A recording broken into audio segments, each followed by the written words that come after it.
हाँ, नमस्कार दोस्तों। तो पिछला टॉपिक था हमारा लास्ट वाला सामाजिक तथ्य। ये अवधारणा समाजशास्त्री इमाइल दुर्खीम ने दी थी और इसमें एक टॉपिक रह गया था छोटा, सामाजिक तथ्यों के अध्ययन के नियम। सामाजिक तथ्यों को कैसे पहचानें। तो देखिए, इसके लिए 3 नियम दिए थे उन्होंने,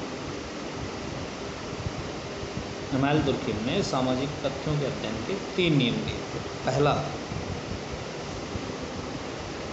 पूर्व मान्यताओं व पूर्व अवधारणाओं से मुक्त होना चाहिए। सबसे पहले जो कोई अध्ययन कर रहा है उसके मन मस्तिष्क में जितने पूर्वाग्रह हैं, जैसे कि मैं जानता हूँ, इतना तो मुझे मालूम है, ये मैंने ऐसे देखा था, ये मैंने कहीं पढ़ा था, उन सब चीज़ों को भूल जाइए एक बार। आपको नए सिरे से देखना होगा, उसमें कुछ कमियां हो सकती हैं।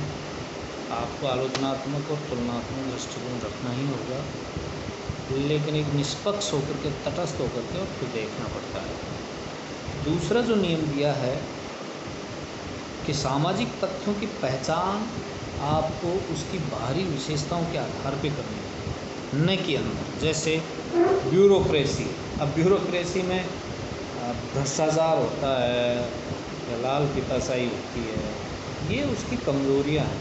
आपको ये देखना ही ब्यूरोक्रेसी होती क्या है, कैसी होनी चाहिए, ये नहीं देखना। चाहिए से कोई लेना देना नहीं, है क्या वास्तव में, ये कंसेप्ट है क्या, तो ये देखना चाहिए। और इसकी जो बाहरी विशेषताएं उनको नोट कर लेना चाहिए। ब्यूरोक्रेसी की मोटी मोटी विशेषताएं क्या है। इसी प्रकार से जो है आत्महत्या है, तो आत्महत्या की विशेषताएं क्या है, इसकी बाहरी विशेषता की तहत होते वो जानता है मरने से पहले इसका परिणाम क्या होगा। इसके लिए सामाजिक स्थितियाँ जिम्मेदार हैं ये। इसी प्रकार जैसे धर्म है, धर्म में पूजा पाठ होती है, तो नाटक का जो होता है वो भी है। मंदिर है, एक पुस्तक होती है, देवताओं को माना जाता है, स्वर्ग नरक की अवधारणा होती है। खुद को किसी परम शक्ति के प्रति जो है समर्पित करते हुए और फिर उसका अनुयायी होता है, यह एक समुदाय को जोड़ता है, ये मोटी मोटी विशेषताएँ धर्म की। तो धर्म एक सामाजिक तथ्य हो गया। तो बाहरी विशेषताओं के आधार पर इनको सूत्रबद्ध करते हुए आगे बढ़ना चाहिए। अगली जो विशेषता बताई है, तथ्यों की वस्तुपरकता उनके विवेचना व्यक्तियों से अलग करने पर निर्भर करती है। व्यक्तिगत अभिरुचियों से पृथक करके देखना चाहिए। सामाजिक तथ्यों को हमारी भावनाओं, इच्छाओं, मूल्यों, इनसे अलग करके देखना। जैसे माँ का रोल, तो मेरी माँ अच्छी है, आपकी माँ कैसी है, फिल्मों में कैसी है, उन चीज़ों को हट जाइए। आपको मोटी मोटी वो चीज़ें देखनी कि माँ की भूमिका समाज में क्या होगी। तो व्यक्तिगत मान्यताओं से दूर हो करके करना चाहिए। परिवार की आलोचना करनी, परिवार के दुष्प्रकारी देखने को, तो आपको जो है मेरा परिवार तो बहुत अच्छा है और दूसरों का परिवार बुरा है, तो इस प्रकार की जो व्यक्तिगत मान्यताएं हैं उनसे पृथक होकर फिर अध्ययन करना चाहिए। तो ये 3 नियम दिए थे किसके, सामाजिक तथ्यों के। अगला जो टॉपिक हम ले रहे हैं वो है श्रम विभाजन। मैक्स वेबर ने ब्यूरोक्रेसी तक ले गए इसका आगे, श्रम विभाजन। तो श्रम विभाजन के बारे में जो है बड़े स्पष्ट विचार हैं इमाइल दुर्खीम के कि समाज में जनसंख्या बढ़ती है, जनसंख्या बढ़ने के साथ में नैतिक घनत्व और जन घनत्व दोनों बढ़ता है। तो इससे क्या होता है कि कुशलता की आवश्यकता होती है, कार्यों का विभाजन होता जाता है, कार्यों में विशेषीकरण आ जाता है, और यही श्रम विभाजन है जो आगे चल करके मैक्स वेबर ने उसको नौकरशाही के रूप में इसको डेवलप किया गया है। तो इसको अधिक समझने के लिए सामाजिक एकता की अवधारणा समझनी पड़ेगी। श्रम विभाजन में एक चीज़ तो है कि विभाजन किसका करोगे, काम का। क्यों करोगे, कहीं न कहीं संगठन है जब करोगे, अर्थात एकता है। अब सामाजिक एकता के बारे में भी उन्होंने विचार दिया है। कि पूरी दुनिया में दो प्रकार की एकता देखी जा सकती है अलग अलग समाजों में।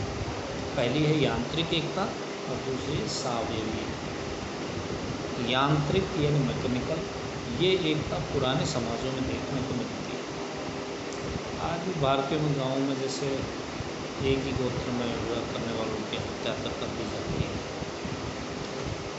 खाप पंचायत के माध्यम से, तो कहीं ना कहीं वो एक यांत्रिक एकता हो सकती है। लेकिन जो आधुनिक समाज है उनमें कानून का राज है, और ये कानून का जो राज है, यह कानून के अनुसार समाज चलता है, तो ये है सावयवी एकता। हमारा देश है तो संविधान के अनुसार चलता है, तो हमारे देश में जो है सावयवी एकता है। तो जो पुरातन यानी समाज है उनमें यांत्रिक एकता मिलती है। इनकी विशेषताएं हैं, पहली है ये प्राचीन समाजों में मिलती है। इनमें जो है परंपराओं का बाहुल्य होता है। इसमें विशेष प्रकार के कानून होते हैं दमनकारी, यानी व्यक्तियों का दमन किया जाए, पूरे समाज को अपने अनुसार चलने पे बाध्य करता है। और एक व्यक्ति के किया गया अपराध पूरे समाज के विरुद्ध माना जाता है, फिर पूरा समाज उसमें जुड़ जाता है। जब मैंने खाप पंचायत को उदाहरण दिया, तो पूरा समाज मिलकर के सज़ा सुनाता है, यानी पूरा समाज ऐसे सोचता है कि इसने अपराध व्यक्ति के नहीं हमारे सबके ऊपर किया है, ये अपराध समाज के विरुद्ध हो जाता है। ऐसे समाज उनमें यांत्रिक एकता होती है। ये यांत्रिक एकता का उदाहरण है। इनमें श्रम विभाजन भी निम्न प्रकार करता है। एक व्यक्ति अनेक प्रकार का काम कर लेता है। पुराने समाजों में ये होता था कि एक व्यक्ति सैनिक का काम भी करता था, जब वो फ्री हो रहता था तो खेती भी करता था घर जाके। एक ही व्यक्ति कई काम कर लेता था, ये निम्न प्रकार का श्रम विभाजन। लेकिन आज के युग में सावयवी एकता है, और ये है जो जटिल श्रम विभाजन है। कॉलेज में एक सब्जेक्ट विशेषज्ञ व्यक्ति विषय पढ़ाए, इंजीनियर अपना इंजीनियरिंग का काम करेगा, डॉक्टर अपना डॉक्टरी का काम करेगा, और सैनिक अपना काम सैनिक के हिसाब से, पॉलिटिशियन पॉलिटिक्स के काम करते हैं, और इकोनॉमिस्ट का काम करते हैं। ये विशेषीकरण है आधुनिक समाजों में है, और जो सावयवी एकता का एग्जाम्पल है। सावयवी एकता के जो दूसरे जो उदाहरण हैं या इनकी विशेषताएँ हैं वो इस प्रकार से। पहला नंबर 1, ये आधुनिक समाजों में पाई जाती है। नंबर 2, इनमें दमनकारी कानून नहीं होता, बल्कि प्रतिकारी कानून होता है, अर्थात अपराध को रोकने संबंधी, अपराध का प्रतिकार, अपराध करने वाले का प्रतिकार किया जाता है। ये ऐसे समाजों में एकता होती है जहाँ व्यक्तिवाद अधिक होता है। जैसे आधुनिक समाजों में व्यक्तिवाद है, और पड़ोसी क्या कर रहा है इससे मतलब नहीं, तुम तुम्हारा काम करो, वो अपना काम करे, हर कोई अपना अपना काम करे, ये व्यक्तिवाद होता है। तो इसमें अगर जैसे अपराध कर दिए एक व्यक्ति के विरुद्ध, तो व्यक्ति के विरुद्ध ही माना जाएगा। कानून है जो न्यायपालिका है उसको व्यक्ति के विरुद्ध मानती है। हाँ, अगर पूरे राष्ट्र के विरुद्ध है तो राष्ट्र विरोध का कानून होता है, लेकिन तब माना जाता है जब वो सामूहिक रूप से पूरे समाज के विरुद्ध काम करता है। जैसे गोपनीय सूचनाएं लीक करना, वो पूरे देश का है, इसलिए वो सामूहिक है, लेकिन वो उस तरह का सामूहिक नहीं है जैसा कि यांत्रिक एकता वाले समाज में होता है। और श्रम का विशेषीकरण होता है, ये सावयवी एकता समाज की पहचान है। तो श्रम विभाजन में क्या होता है, पहले निम्न प्रकार का होता है, आधुनिक समाजों में यह सावयवी एकता में जटिल प्रकार का होता है। अगला है सामाजिक